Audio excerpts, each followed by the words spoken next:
Баршаларыңызға қайырлы күн достар, менің парақшама қош келдіңіздер. Бүгін сіздерге ерекше ыстық тамақтың рецептісімен бөлісетін боламын. Ең алдымен YouTube каналыма тіркелуді ұмытпаңыздар. Ең алдымен біз қамырын дайындап аламыз. Ол үшін мына заттар қажет. Описанияға барлық ингредиенттерді қалдыратын боламын. Бір жұмыртқамызды осылай жарып, жақсылап араластырамыз. Үстінен айранымызды қосамыз да. Бәрін бірге қосып араластырамыз. Қант, тұз және пищевая сода қосамыз.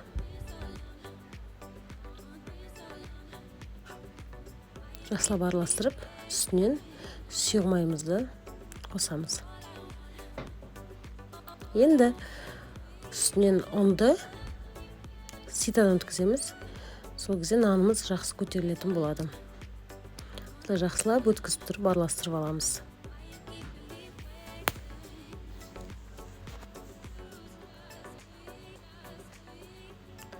Қамырын осылай дайындаймыз. Жақсылап араластырамыз. Өте жұмсақ қамыр шығуы тиіс.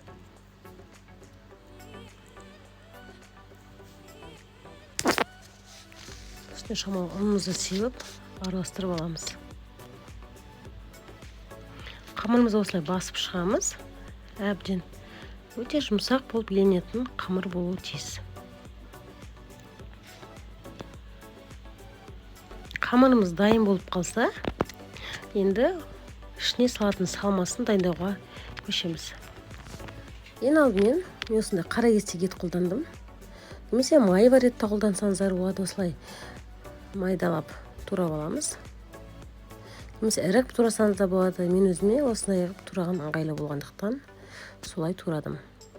Осылай қара кесек етті жақсылап турап аламыз. Салмасы сухой болып қалмас үшін үстіне құйрық қосамыз. Қозының құйрығы. Осылай жақсылап турап, сол кезде салмамыз өте сочный болып шығады.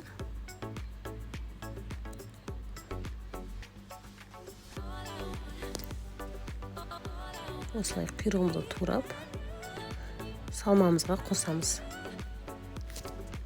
Енді пиязымызды қосамыз. Осылай жақсылап тураймыз барлығын, кубик-кубик қылып.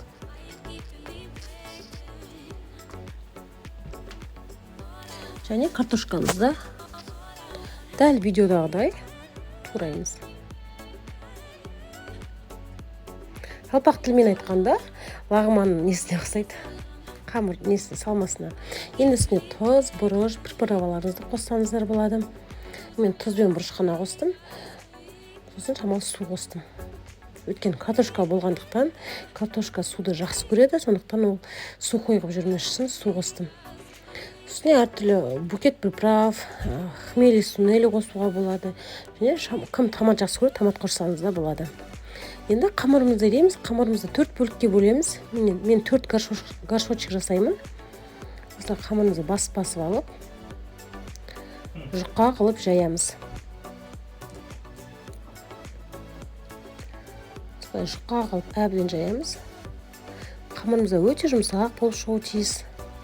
Қатты қалың болып кетпеуі тиіс.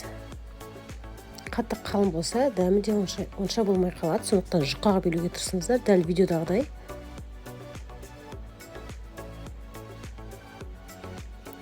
Осылай әбден жаямыз. Енді жаңағы горшочекті жасау үшін бізге шұңқыр ыдыс керек. Қазір видеода көресіздер қандай. Немесе сапар кесе болса да болады. Сорпа ішетін үлкен кесе болса сол да болады. Міне осылай ыдысымызға саламыз. Салып аламыз. Үстіне салмамызды саламыз.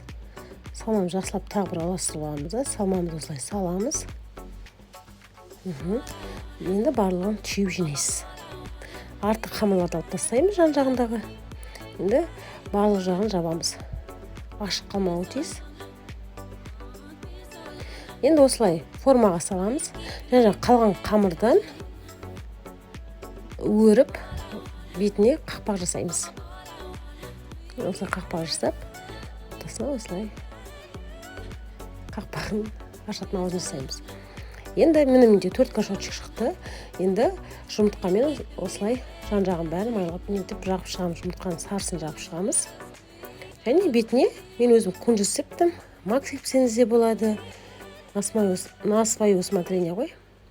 Әдемілік үшін осылай күнжіт септім. 1 сағатқа 180 градусқа пешке жібереміз. Ал біздің ыстық тамағымыз дайын болды. Міне видеодан көріп тұрғаныңыздай. Осылай ақырын, аккуратно кесіп аламыз.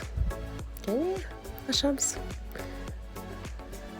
Міне біздің горшочектеріміз дайын болды. Өте ерекше ыстық тағам жасап көріңіздер. Сіздерге ұнайды деген ойдамын. Сіздермен бірге болған Айман.